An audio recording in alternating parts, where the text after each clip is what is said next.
মানে কিনা সেটা আমাদের কাছে প্রশ্ন। আমরা বলতে চাই, এই যে ন্যাশনাল কেমিক্যাল শ্রমিকরা দীর্ঘ 5 মাস যাবৎ তারা অর্ধাহারে অনাহারে মানবতার জীবন যাপন করেছেন।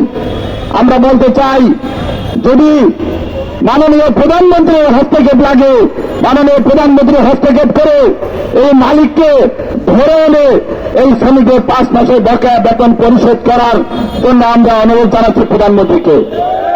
যদি এটা না করেন তাহলে আমরা এই যে ঢাকা শহরে আসছি, আমরা আমাদের অধিকার যতক্ষণ পর্যন্ত আমরা আমাদের বকেয়া বেতন এবং কারখানাটি খুলে না দেওয়া হবে ততক্ষণ পর্যন্ত আমরা আন্দোলন সংগ্রাম এবং লড়াই সংগ্রাম চালিয়ে যাব। এই লড়াই সংগ্রামের ভিতর দিয়ে যদি কোন জাতীয় পর্যায়ে সারা বাংলাদেশে যদি কোনো আন্দোলন সংগ্রাম শুরু হয়, যদি কোনো বিশৃঙ্খলা ঘটনা ঘটে, সেই ঘটনার জন্য দায়ী থাকবে এই এমএনএস বলু, এই মালিক। সংগ্রামী বন্ধুরা, এই বলে আমি আমার বক্তব্য শেষ করছি। সবাইকে ধন্যবাদ। সভাপতি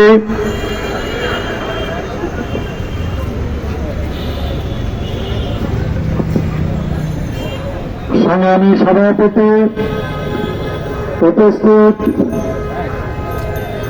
বাংলাদেশ ট্রেড ইউনিয়ন কেন্দ্রের সংগ্রামী নেতা ইকবাল হোসেন, জামাল আবেদিন, জালাল হাওলাদার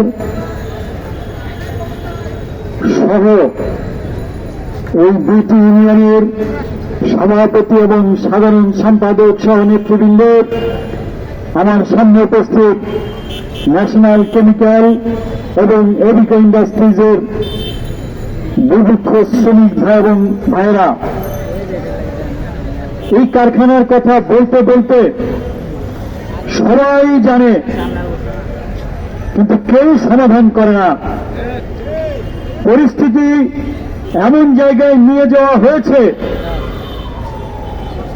আমাদের শ্রমিক ভাইদের বেঁচে থাকার আর কোনো ব্যবস্থা নাই। তাহলে আমাদের সামনে এখন প্রশ্ন, আমাদের না খেয়ে মরতে হবে না লড়াই করে মরব? আমাদের শ্রমিকদের এখন স্লোগান দিতে হচ্ছে, যেটা জ্বলছে ক্ষুধার আগুন, এই আগুন ছড়িয়ে দাও। স্লোগান উঠেছে, পেটের মধ্যে ক্ষুধার ঝড়, বুকের মধ্যে গুলি কর। কেন এই স্লোগান দিতে হচ্ছে? আপনারা দেখছেন ব্যানারে লেখা 5 মাসের বেতন বাকি, এবং এই 5 মাস বেতন বাকি শুনলেও অনেকেই বলে 5 মাস বেতন দেয় না, তাহলে আপনারা কি করেন? আমরা কি করি?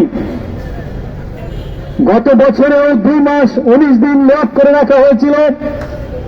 পরবর্তীতে কলকারখানা অধিদপ্তরের প্রধান কার্যালয়ে একটি ত্রিপক্ষীয় চুক্তি হয়েছে।